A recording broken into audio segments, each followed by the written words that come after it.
안녕하세요. 저는 남편과 시댁 때문에 힘든 시간을 보내고 겨우 제자리를 찾은 30대 후반의 평범한 여성입니다. 표리부동이라는 말을 아시나요? 겉은 훌륭해 보이나 속은 그렇지 못한 속물적인 것을 일컫는 말이라고 해요. 그리고 그 말은 제 전남편과 시모에게 딱 맞는 말이라 생각이 드네요. 오늘 제가 들려드릴 사연은 그런 앞과 뒤가 다른 두 사람과 인연을 끊게 된 이야기입니다.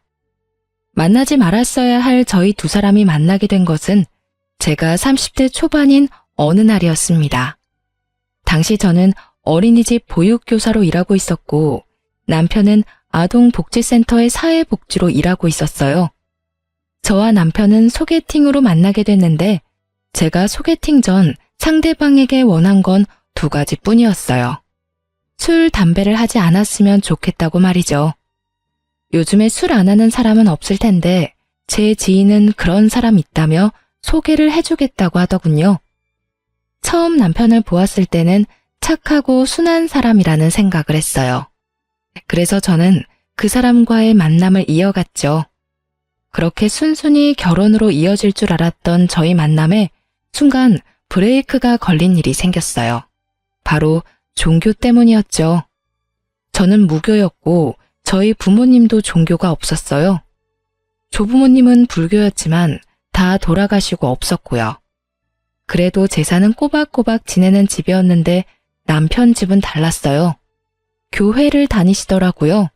특히 시모 될 사람은 독실한 신자셔서 주말뿐만 아니라 새벽이나 밤에도 다닐 정도로 교회와 그 커뮤니티를 사랑하는 아주 신실한 분이셨어요. 게다가 남편은 모태신앙으로 일하고 있는 곳도 기독교 재단인 곳이었거든요. 솔직히 고민이 안 될 수가 없었어요. 이혼 사유 중에 생각보다 많은 게 종교적인 문제인데 괜찮을까 싶었어요. 어머니에게 이야기를 해봤더니 생각 외로 긍정적인 답변이 금방 나오더라고요. 괜찮지 않니? 사이비 종교 이런 것만 아니면 솔직히 제사 지낼 것도 없고 교회 사람들끼리 나눔도 많이 하고 그런 것 같던데 네가 괜찮으면 엄마도 반대는 안 할 거야. 사람이 중요한 거지 종교보다야. 어떤 종교를 가지든 그 사람이 괜찮고 좋으면 돼. 그 말에 저도 곰곰이 생각했어요. 그리고 제게 청혼을 했던 남편에게 말했어요. 몇 번 다녀보다가 나랑 안 맞으면 나도 더 이상 안 나갈 거야. 그래도 괜찮아? 괜찮지. 고마워 자기야. 우리 엄마는 당신이랑 결혼한다고 하니까 엄청 좋아하셔. 그 이야기를 듣고 뭉클하지 않을 사람이 어디 있을까요? 저는 결혼 직후부터 시모 시부와 함께 교회에 다니게 되었어요. 생각보다 나쁘지 않았고 사람들도 좋았어요. 딱 한 가지 불편한 건 몸이 불편한 시부를 모시는 일이었는데 그건 남편이 많이 도와줘서 걱정 없었어요. 시부는 뇌졸중으로 몸이 많이 안 좋은 분이셨어요. 말도 정신도 어눌하고 몸은 더 운신하기 힘들었죠. 보통 병원에 보내는데 시댁에서는 직접 케어하고 계시더라고요. 그 부분이 참 대단하다 생각했어요. 다른 사람들도 똑같이 생각하는지 시모와 남편의 가족 사랑에 대해 항상 칭찬해주고 시부를 위해 기도도 해주고 했어요. 저는 그런 시모와 남편 옆에 붙어있는 것뿐이었는데 시모는 항상 며느리라며 인사도 시키고 여기저기 안면도 트게 만들어줬어요. 솔직히 귀찮다고 느껴지기는 했지만 가정의 평화와 사람 만난다는 생각으로 계속 다니고 있었습니다. 그렇게 화기애애한 가족이던 저와 남편은 결혼 1년 차에 아이를 낳았고 저는 점점 더 행복해졌어요. 완벽한 가족이고 평화로움이다 라고 생각했는데 그게 사실은 위장된 거였다는 걸 깨닫게 된 일이 있었죠. 결혼 2년 차, 아이가 1살이 됐을 무렵에 처음으로 크게 부딪힌 일이 생겼어요. 그건 정말 신혼 초에 일어난 일이었죠. 남편이 하루는 심각한 표정으로 저를 부르더군요. 여보, 앉아봐.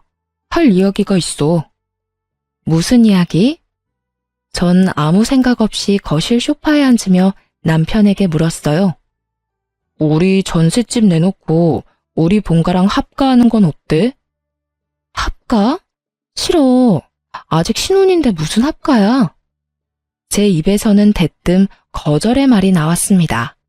그만큼 생각조차 없던 일이었으니까요. 남편이 제게 이야기를 꺼내온 건 지금 살고 있는 신혼집이 제가 결혼 전부터 살고 있던 제 명의의 전셋집이었기 때문이었어요. 마음대로 결정할 수 없으니 제 양해를 구하려던 거였죠. 집이 마음에 안 들어? 그건 아니야. 엄마가 합가를 원하시는 것 같아서. 솔직히 우리도 전셋집에서 계속 살 수는 없잖아. 이 집 전세금으로 본가 리모델링 싹 해서 들어가면 좋을 것 같아서 그래. 어머님이 합가를 원하신다고? 나한테는 별말 없으셨는데? 그런 낌새조차 없으셨다고. 합가 이야기 엄마가 먼저 꺼내면 너무 원하는 것처럼 보일까봐 내가 말하는 거야. 솔직히 엄마 혼자 아버지 모시는 것도 힘들고 그 집도 평수는 좋은데 옛날 집이다 보니 아버지 수발 들 때 불편한 것도 있고 생각해보지 않을래? 저는 너무나 당황했습니다. 시부 때문이라면 할 말은 없지만 그래도 신혼은 즐기게 해줄 줄 알았어요. 그리고 남편도 결혼 전에는 따로 자취하며 살았기에 시부를 모시는데 큰 어려움은 없었나 보다 싶었는데 갑작스레 이런 이야기를 들으니 당황할 수밖에요. 이런 이야기하는 게 좀 냉정해 보일 수도 있는데 나는 싫어. 수발을 드는 게 싫다기보다는 합가 자체가 싫은 거야. 이 집이랑 시댁도 가깝고 굳이 합가 안 해도 아버님 모실 수 있는 방법도 많은데. 그리고 당신 항상 퇴근이 늦잖아.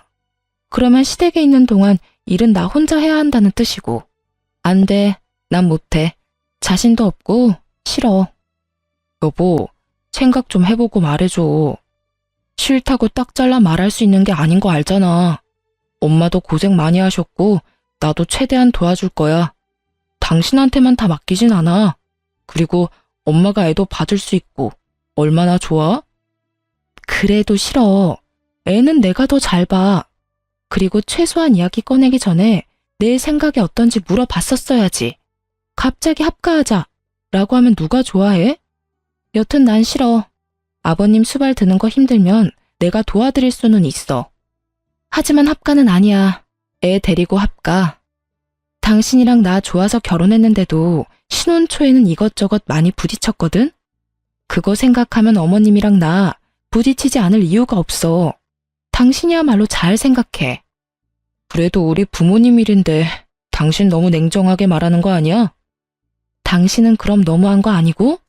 그 돈 엄연히 따지면 내 돈이야. 그런데 그 전세금으로 뭐 하자 다 정해놓고 이런 식으로 통보하면 내가 얼씨구나 좋다 하면서 당신 말 따를 거라고 생각했어? 제일 큰 문제가 그거야. 지금 내 전세금을 시댁에 다 쓰자고 말하고 있는 거잖아. 차라리 이 돈으로 새 집을 사자고 했으면 그렇게 했을지도 모르지만 뭐? 합가? 그러면 그 전세금 쓸 생각하지 말고 당신이 당신 돈으로 집 고쳐. 완강한 제 거부에 남편은 난색을 표하더군요. 그러더니 알겠다며 잠시 생각할 시간을 갖자고 하더군요. 저는 생각하고 말고 계속 거부할 생각이었는데 남편은 그게 아니었나 보더군요. 다음날 새벽 저는 육아로 지쳐 침대에 누워 눈을 감고 있었어요. 일은 가지 않아도 몸이 힘들었거든요. 한밤중에 뒤척이는 애 때문에 힘들었는데 잠도 오지 않아 침대에 누워만 있었어요. 그런데 그때 남편이 전화기를 몰래 들고는 거실과 이어진 화장실에 들어가서 누군가와 통화를 하더라고요. 상대방은 시모였습니다. 그리고 소곤거리는 남편의 통화를 듣는 순간 저는 이게 쉽게 끝날 일이 아니란 걸 알았어요. 엄마, 그 사람 지금 자. 내가 이야기해봤는데 씨알도 안 먹혀. 그래서 내가 좀만 더 시간 두자고 했잖아. 갑자기 아버지 모시라고 그러면 좋아할 여자가 어디 있어? 결혼 전에 그런 이야기 하나도 안 했는데. 그러는 엄마야말로 보육교사라고 했더니 아버지 수발 맡길 거라며 좋다고 했잖아. 두 사람 하는 이야기를 들어보니 문제가 많은 모자지간이었더군요. 그리고 합가를 하자는 이유도 명확했고요. 시모는 결혼 전부터 제게 시부수발을 들게 할 생각이었더라고요. 보육교사라 돌보는 건 잘할 거라고 생각했나 봐요. 애면 봐줄 수 있죠. 제가 요양보호사도 간호사도 아닌데 어떻게 뇌졸중에 걸린 아버지를 전문적으로 케어해요?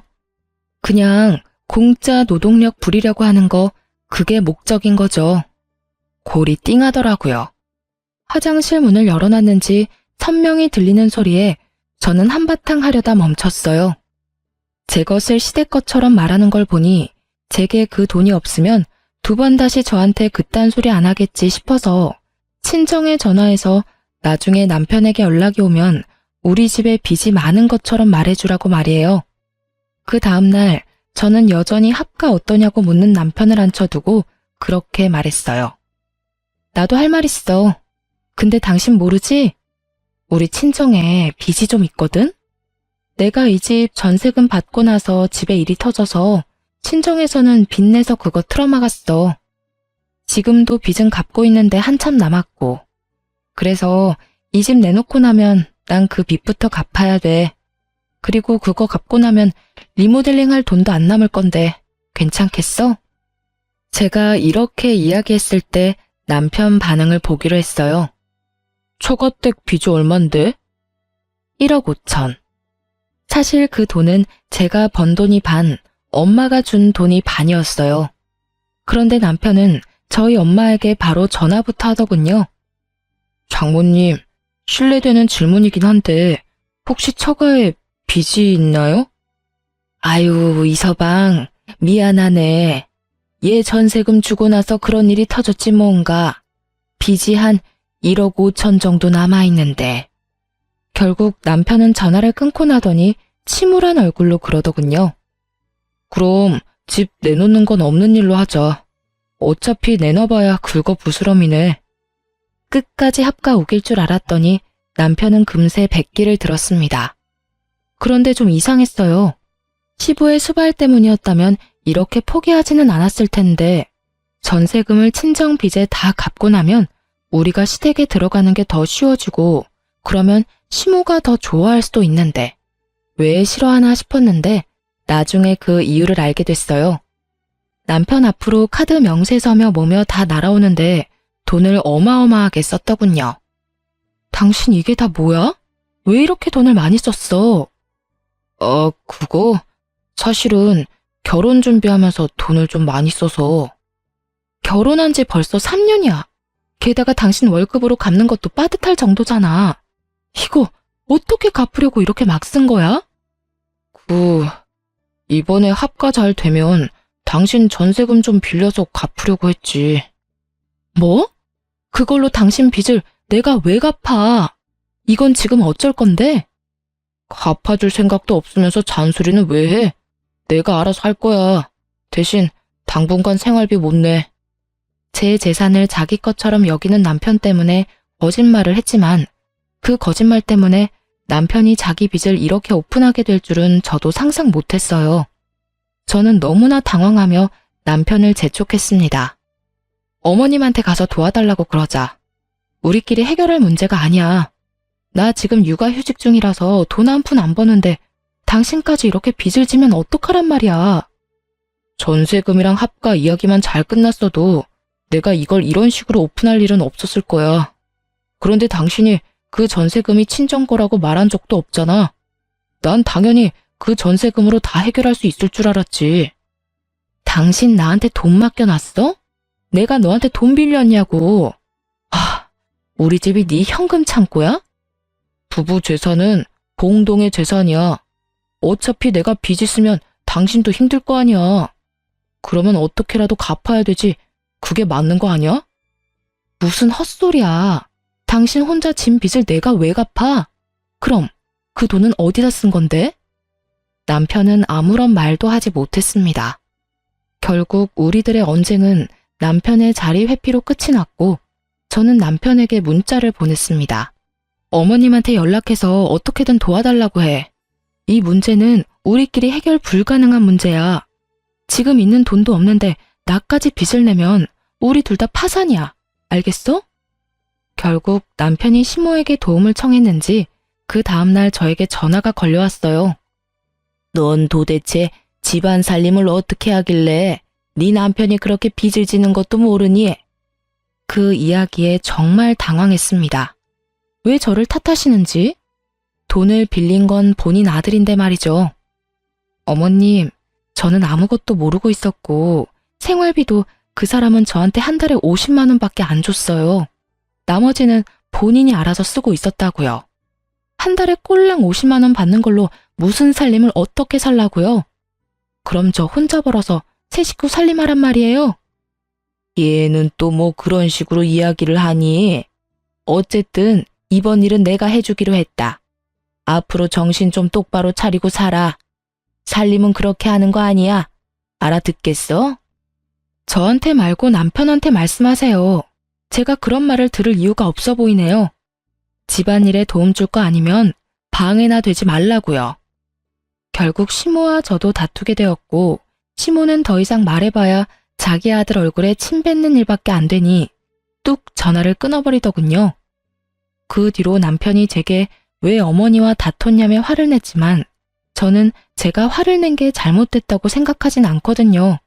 그래서 남편한테 얘기해줬죠. 당신이 잘했으면 어머님이랑 나랑 싸울 일도 없어. 애초에 당신이랑 싸울 일도 없었겠지.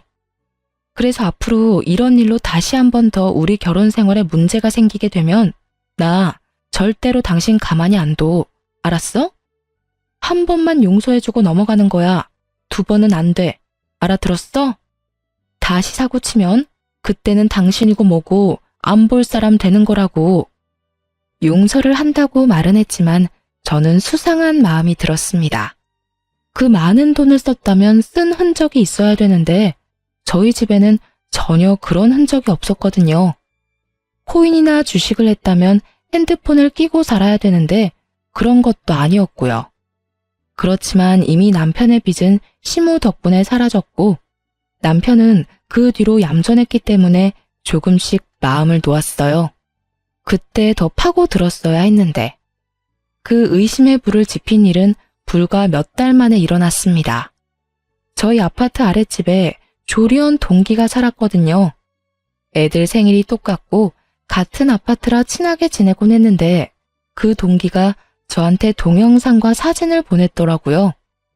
자주 애들 사진 공유하니까 애들 사진인가 보다 싶어 들어갔는데 저는 사진을 보고 너무 놀라 들고 있던 컵을 떨어뜨리고 말았습니다. 그 영상에는 남편과 한 여성이 저희 아파트 지하주차장에서 손을 잡고 포옹을 하며 다정하게 붙어있는 장면이 그대로 녹화되어 있었어요. 저는 부랴부랴 조리원 동기에게 전화를 했습니다. 이게 뭐야? 이거 어디서 난 거야? 언니, 봤어요? 그거 형부 맞죠? 세상에, 어쩐지. 나 요즘에 배달시킨 게 계속 없어져서 아파트에 관리사무소 가서 CCTV 확인 좀 해달라고 했거든요. 계속 물건이 없어진다고요. 좀도둑이 제 박스를 가져가는 게 보이긴 하는데 지하까지 가더라고요. 그래서 저도 지하 주차장 CCTV까지 봤죠. 근데 그 도둑놈이 사람 인기척에 놀라 흠칫하며 후다닥 지나가는데 옆에서 형부랑 그 여자랑 둘이 있더라고요. 너무 놀라서 언니한테 영상 보낸 거예요. 그 여자 누군지 모르겠어요? 전혀 짐작도 안 되는 여자였어요. 남편이 밖에서 여자를 만난다는 것도 모르고 있었으니까요. 지금 당장 남편에게 전화할까 하는데 그때 제가 자주 보던 고민 상담 코너에서 분류는 증거 싸움이라는 말이 언뜻 떠오르더군요. 저는 이 쥐새끼 같은 남편과 상간녀가 증거를 다 불태우기 전에 몰래 증거부터 수집하기로 했습니다. 그리고 상간녀의 뒤도 같이 캤어요. 털어서 먼지 안 나오는 사람 없잖아요. 작정하고 증거를 모으는데 상간녀도 참 양파 같은 여자더군요. 게다가 더 열받는 건 남편이 그때 빚진 거 있잖아요. 그 돈을 전부 그 여자한테 다 털어넣었다는 사실이에요.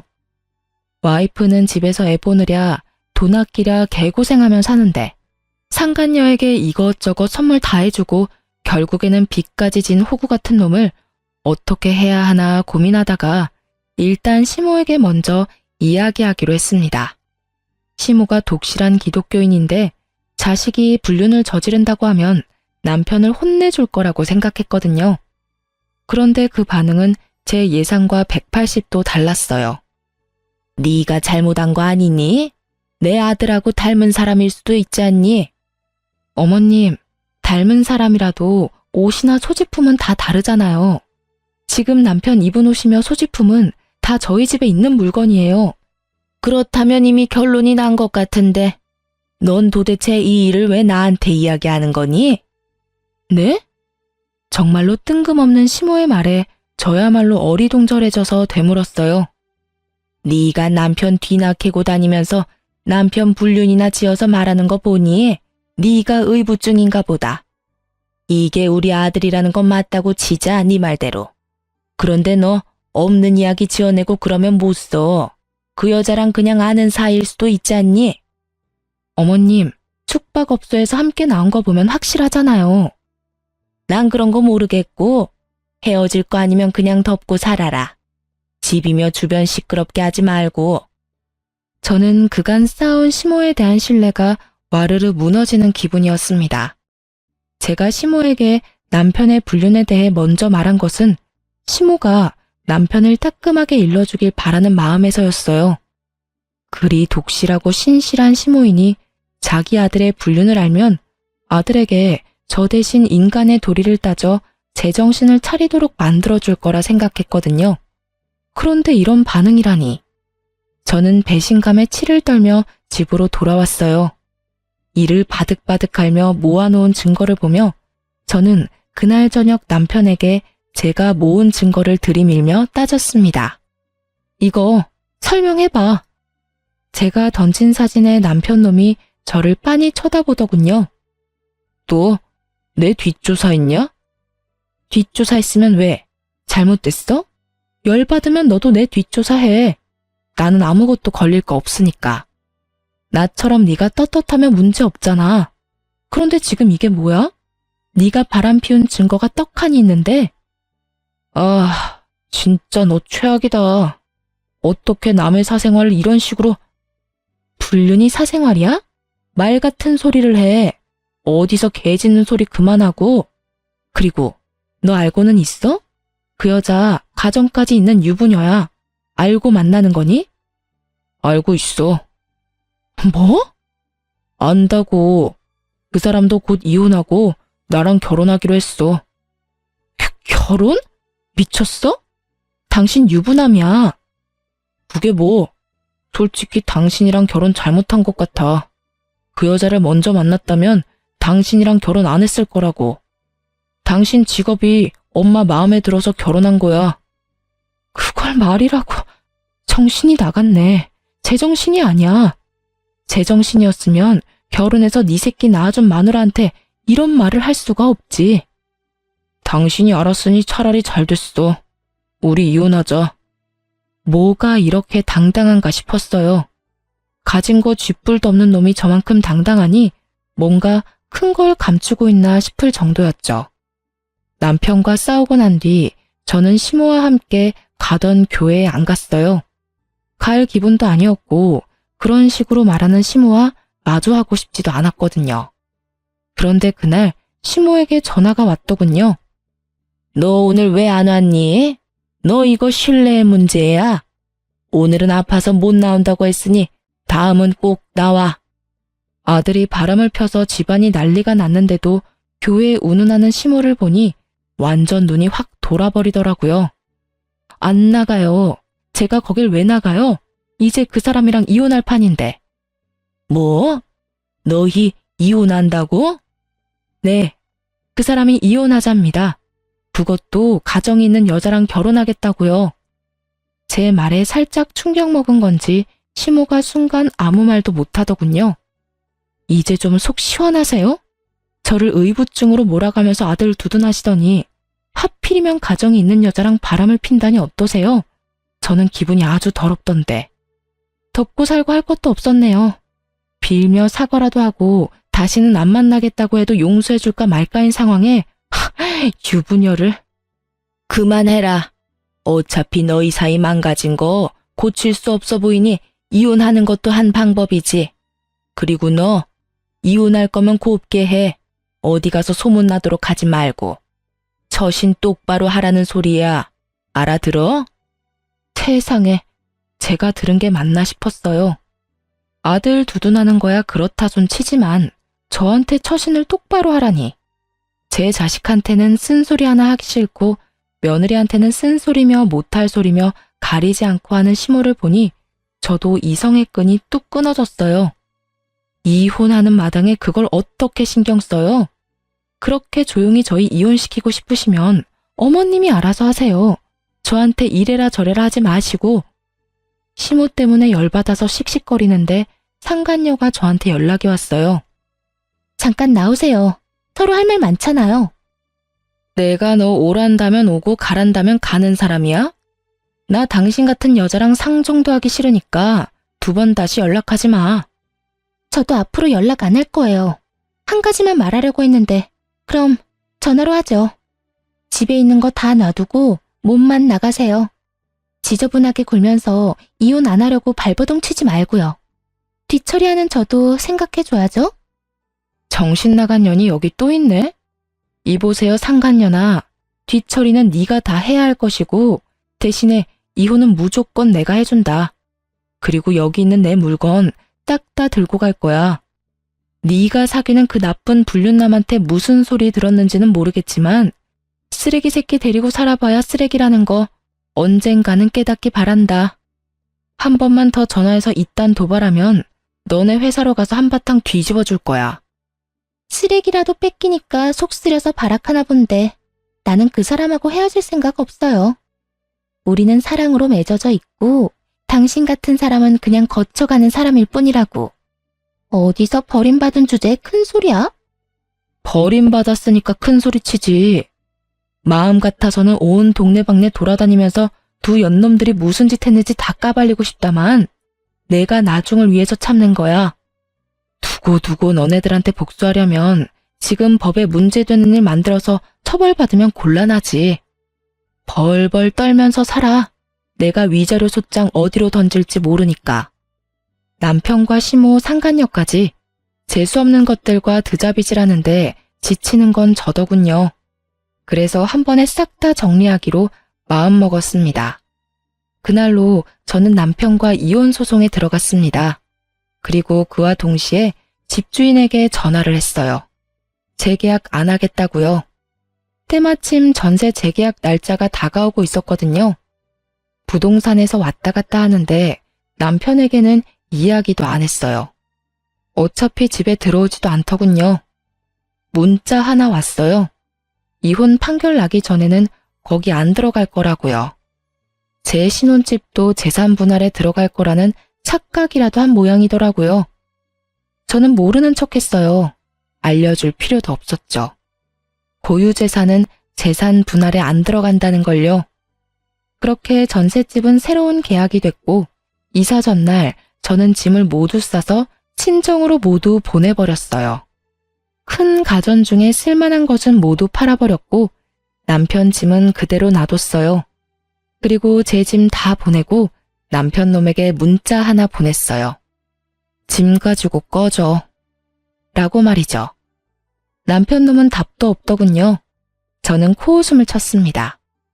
남편 놈이 이제 당할 일들이 눈에 선했거든요. 역시나 다음날 아침이 되니 집주인이 전화가 왔더라고요. 아유, 새댁. 짐을 이렇게 빼다 말면 어떡해? 좀 있으면 새로운 세입자 들어오는데 빨리 와서 빼줘야겠는데. 어머, 제 전남편이 아직 안 뺐나 보네요. 아주머니, 죄송한데 전남편이 제 연락은 안 받아서 그러는데 전화번호 알려드릴 테니까 전남편한테 직접 전화 좀 해주시면 안 될까요? 전남편 그러니 집주인도 눈치를 챈 모양이더군요. 아이고, 알았어. 내 전화해 볼게. 그렇게 집주인과 전화를 끊고 10분도 지나지 않았는데 전남편에게 연락이 왔더군요. 이제야 이 상황이 얼마나 급한지를 알았던 모양이에요. 저는 시침이 뚝 떼고 전화를 받았어요. 야, 너 도대체 뭐 하는 거야? 집을 왜 멋대로 계약 해지한 건데? 내가 돈 내고 계약한 집을 내가 내놓겠다는데 당신이 왜 이 난리야? 누가 보면 당신 집인 줄 알겠네. 그거 우리 재산 분할에 들어가야 되는 목록이라고. 웃기시네. 야, 너 그거 믿고 나한테 그렇게 큰 소리 뻥뻥 쳤어? 어쩐지 상간녀가 나더러 집에 있는 물건 하나도 가져가지 말라더니. 그거 이혼 전에 내가 취득한 고유재산이라서 재산 분할 안 되는 건 몰랐지? 게다가 우리 혼인 기간이 3년밖에 안 돼. 기간 짧아서 해당 안 되고 어줍잖게 주워들은 건 있나 본데 그러면 끝까지 잘 들었어야지. 뭐? 아 진짜. 야, 너 당장 다 돌려놔? 가전이며 가구며 다 돌려놓으라고. 그거 네가 샀어? 내가 다 샀잖아, 도둑놈 같은 놈아. 우리 집에서 네가 가져갈 건 네 몸뚱이랑 네가 산 물건들 뿐이야. 짐 정리하다가 네가 사준 거 놔두고 오려고 눈에 불을 켜고 봤는데 웨딩 반지 말고는 눈 씻고 봐도 없더라. 에라이 나쁜 놈. 와이프한테는 돈 하나 안 쓰면서 상간녀한테는 펑펑 돈 다 쳐쓰고 엄마한테 손이나 벌리는 호구 같은 자식. 앞으로는 너하고 상종도 안 할 거야. 애수가 없으려니까. 야, 너 말 다 했어? 재수가 없어? 누가 할 말인데. 너랑 처갓집이 돈 한 푼 없이 빚만 한가득인 거 미리 알았으면 결혼하자고 이야기도 안 했을 거야. 그래놓고 이런 식으로 뒤통수를 쳐? 아, 그걸 진짜라고 생각한 거야? 우리 집에 빚 없어. 너 이혼할 때 내 금융기록 안 봤어? 나 빚 없고 우리 부모님도 빚 없어. 그 전세금은 부모님이 주신 돈 반, 내가 번 돈이 반이지. 뭐? 그럼 왜 나한테 너 빚 있다고 거짓말한 건데? 왜 했겠냐? 너 내 전세금 네 것처럼 생각하면서 나더러 합가하자고 한 거잖아. 네 놈이 합가하자고 말 꺼낸 다음날 시어머니랑 너랑 하는 이야기 다 들었어. 시모는 나를 수발드는 식모로 쓰려고 했고 너는 나를 돈 뽑는 기계로 생각했지. 당연히 나도 내 돈 지켜야 하잖아? 그래서 거짓말했어. 그게 무슨 잘못이야? 그래서 내가 빚을 지기를 했어? 있는 돈을 다 까먹기를 했어? 내가 혼인이 파탄에 이를 정도로 나쁜 짓을 했나? 그대로 가만히 놔뒀으면 다 우리 돈이 됐을 텐데. 이보세요 아저씨, 돈 다 까먹고 나한테 책임지라던 너를 보면서 새삼 내가 그런 거짓말을 한 게 다행이라는 생각이 들더라.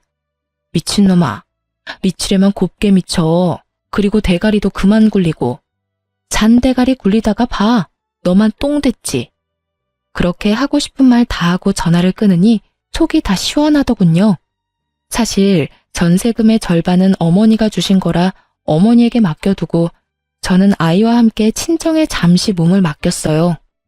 그리고 이혼 확정되고 나서는 시모가 다니는 교회에 인사를 하러 갔어요. 그간 다녔던 정이 있는데 이야기는 해야 할 것 같아서요. 그런데 저를 보는 사람들 눈빛이 놀라움으로 가득 차 있더라고요. 왜 저러나 싶었는데 교회 집사님이 오시더니 저한테 말했어요. 아니, 얼마 전에 암으로 죽었다고 하지 않았어? 암이요? 알고 보니 시모가 아들 이혼했다는 말하기 싫으니 저를 죽은 사람으로 만들어뒀더군요. 이혼 이야기 나오고부터 6개월 넘게 다니지 않았는데다가 그때쯤에는 집도 친정으로 옮긴 상태라 오며 가며 볼 사람도 없었으니 다들 시모 말만 듣고 제가 죽었다고 생각했다고 하더군요. 다들 모르셨나 보네요. 제 전남편이 유부녀하고 불륜을 저질렀는데 저한테 이혼을 하자고 그러더라고요. 그 여자랑 살고 싶다고요. 그래서 이혼하느라 여기 못 온 거예요. 제가 늦게나마 신을 섬기게 돼서 그 사람들이 아무리 정신 나간 짓을 해도 용서를 해줄 마음이 있었는데 전 남편과 어머님은 용서를 구하기는커녕 더 당당하게 이혼하려면 곱게 하라고 말씀하시더라고요. 세상에, 신을 섬기는 자들이 어찌 그리 부도덕한 짓을 하는지 어디 가서 똑같은 행동할까봐 겁나네요. 종교인이라고 하기에도 부끄러운 행동이에요. 어머, 설마 그런 일이 있을 줄이야. 그럼 그 여사님이 데리고 다니던 여자가 그 유부녀인가? 시모는 벌써 여기에 그 상간녀까지 데리고 다니는 것 같았어요. 그런데 산 사람을 왜 죽었다고 했대? 아무리 미워도 그런 짓을 하면 안 되지. 그분도 예전 같지 못하시네. 이 죄를 어찌다 회개하시려고. 회개를 할 마음은 있으시겠어요? 없던 일로 하고 싶어서 며느리를 죽은 사람 취급했는데. 어휴, 못 믿을 사람이네. 커뮤니티 내부는 그야말로 난리가 났고 자리에 시모도 없는데 시모의 악명이 순식간에 퍼져갔어요. 저는 인사를 하러 갔다가 시모에 대한 복수를 완수하고 사람들의 작별 인사를 받으며 교회 밖으로 나왔어요. 그런데 주차장 근처에서 시모의 목소리가 들리더군요. 예, 너 이런 옷 좀 입지 말라고 몇 번을 이야기했어. 불륜으로 우리 아들 만난 거 티내고 싶어서 그래? 도대체 애가 한 번에 알아듣는 법이 없어. 아휴, 내 아들이지만 어쩌면 보는 눈이 이렇게 없는지. 그래도 이전 며느리는 데리고 다니는 맛이라도 있었지. 이건 뭐 반반한 얼굴 말고는 뭐 하나 제대로 하는 게 없어. 전 시모는 상간녀를 아주 물어뜯고 계시더군요. 저는 그 모습을 보며 웃었습니다. 그리고 전 시모 앞에 떡하니 얼굴을 드러냈죠. 너 왜 여기에 있어? 너 설마 교회에 들어갔다 오는 길이니? 그건 어머님이 들어가 보시면 알겠죠. 인사 잘하고 돌아갑니다. 그리고 죽었다고 말해주셔서 고마워요. 근데 그거 아시나 모르겠네요. 죽었다는 소문나면 오래 산다는 말. 그치만 어머님 평판은 좀 그렇겠네요. 사람들이 거짓말쟁이라고 생각하지 않을까요? 미쳤어. 너 진짜 미쳤어. 이혼한 마당에 여길 왜 와? 제 말에 시모가 부들부들 떨며 저를 손가락으로 가리키더군요.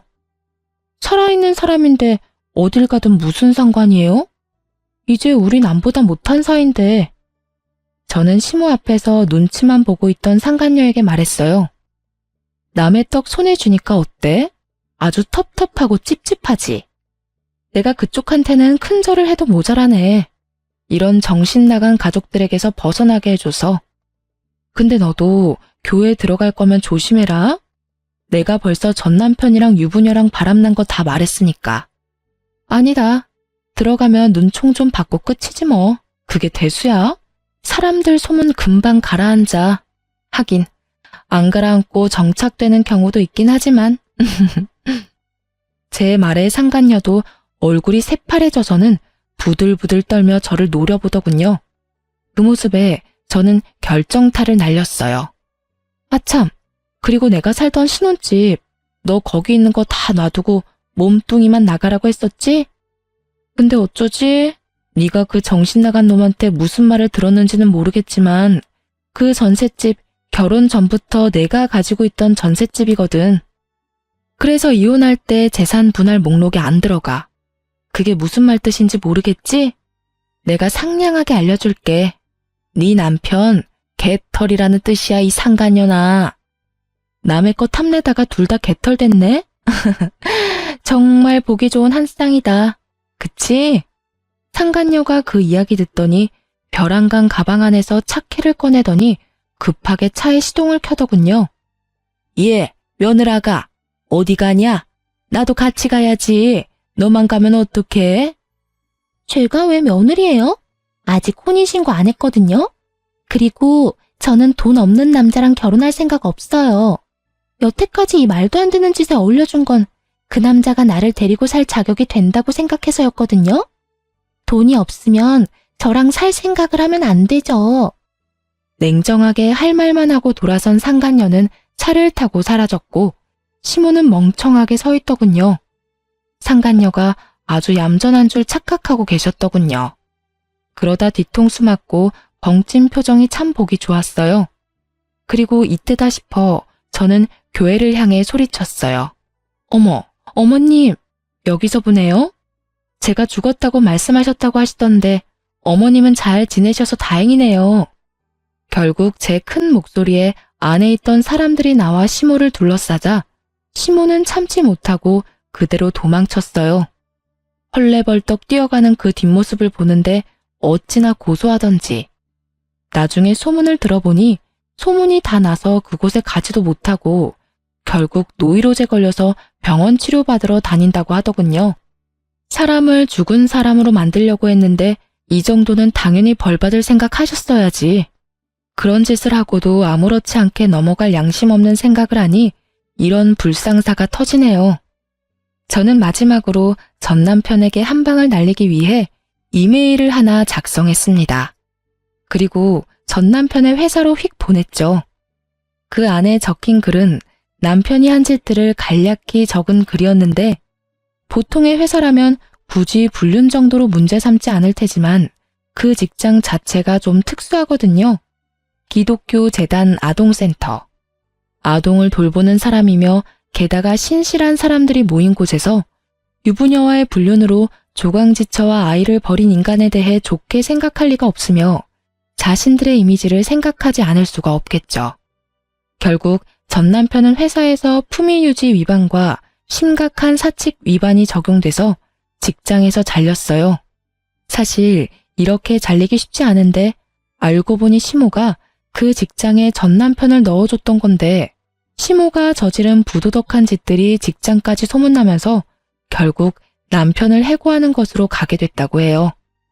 나중에 들어보니 상간녀도 전 남편에게 정 떨어졌는지 정말로 돈이 없어서 마음이 식었는지 전 남편을 버리고 떠났다고 하더군요. 저는 조금 늦게 상간녀에게 상간녀 위자료 소장을 보냈어요.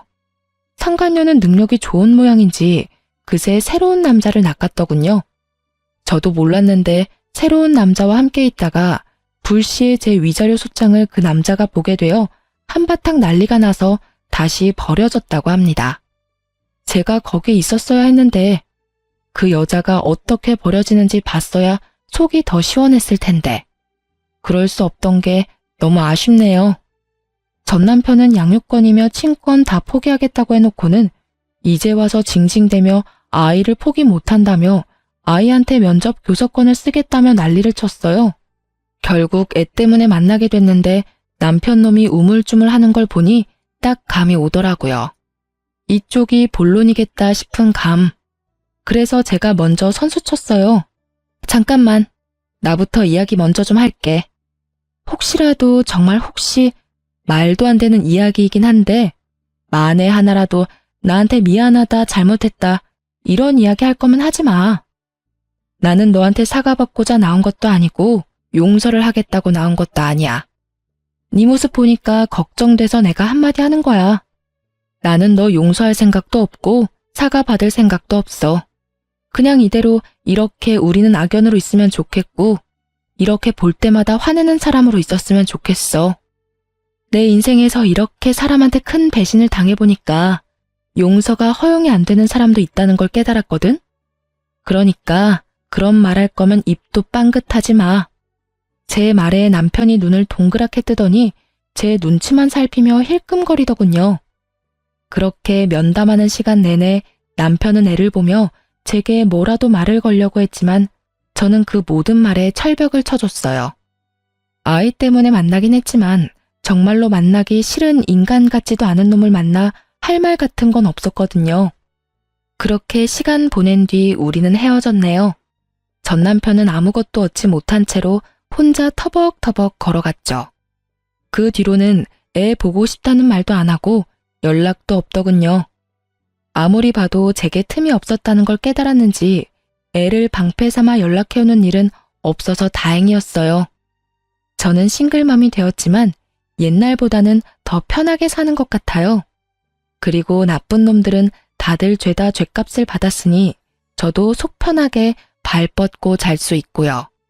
자승자박이라고 자기가 만든 줄로 제 몸을 스스로 묶었으니 결국은 본인이 한 말과 행동 때문에 더 이상 주변의 도움을 구할 수 없는 상황에 빠졌다는 걸 시모와 전 남편이 꼭 깨달았으면 하네요. 그럼 지금까지 긴 글 읽어주셔서 감사합니다. 즐거운 하루 보내세요.